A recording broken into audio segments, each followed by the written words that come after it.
சிவகாசியில் மனைவியின் நடத்தையில் சந்தேகப்பட்டு கணவனே அவரை கத்தியால் குத்தி கொடூரமாக கொலை செய்த சம்பவம் குலைநடுங்க வைத்துள்ளது. மனைவிக்கு கணவனே யமனாக மாறியதன் பகீர் பின்னணி என்ன? மனைவியை கொலை செய்துவிட்டு அடுத்த நிமிடமே எந்த ஒரு சலனமும் இன்றி துணிமணியுடன் சென்ற கொலை பாதகன்தான் இவர். வாங்கனே கூட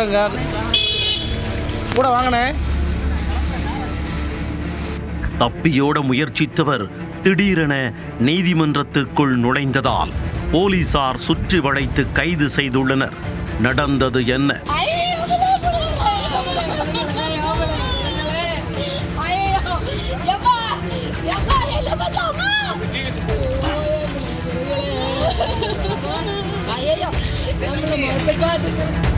விருதுநகர் மாவட்டம் சிவகாசியில் முருகன் காலனியைச் சேர்ந்தவர் திருமலைக்குமார்.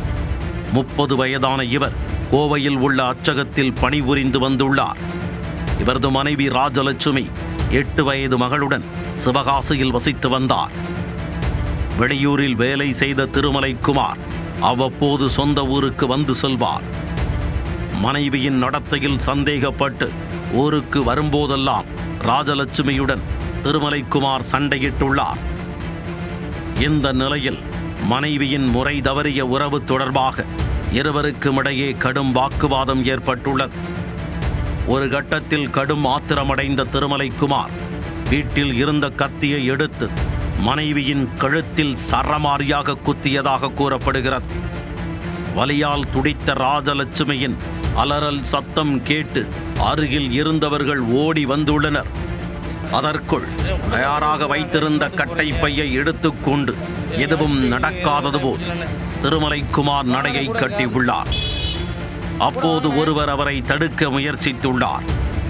ஆனால் எதையும் பொருட்படுத்தாமல் அங்கிருந்து தப்பி ஓடி உள்ளார்.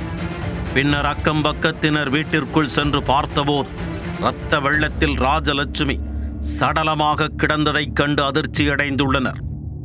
தகவலின் பேரில் சம்பவ இடத்திற்கு மோப்பனாய் மற்றும் தடயவியல் துறையினருடன் வந்து போலீசார் விசாரணை மேற்கொண்டனர். பின்னர் உடலை கைப்பற்றிய போலீசார் உடற்கூறாய்விற்காக விருதுநகர் அரசு மருத்துவக் கல்லூரி மருத்துவமனைக்கு அனுப்பி வைத்தனர்.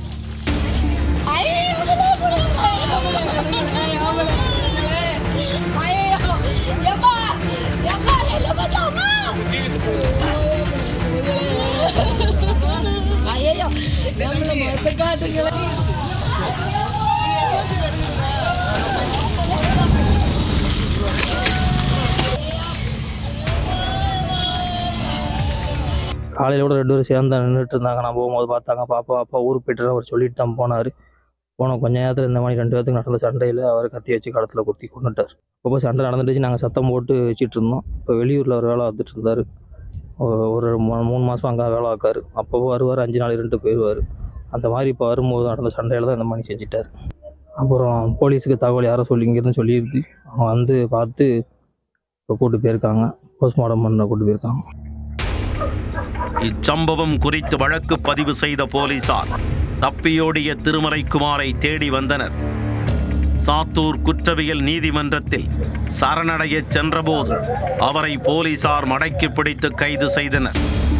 மனைவியை கணவனை கத்தியால் குத்தி கொலை செய்த சம்பவம் சிவகாசியில் பெரும் பரபரப்பை ஏற்படுத்தியது. தாயார் கொலை செய்யப்பட்ட நிலையில் தந்தையும் சிறை சென்றதால் 8 வயது பெண் குழந்தை நிர்கதியாகியுள்ளது.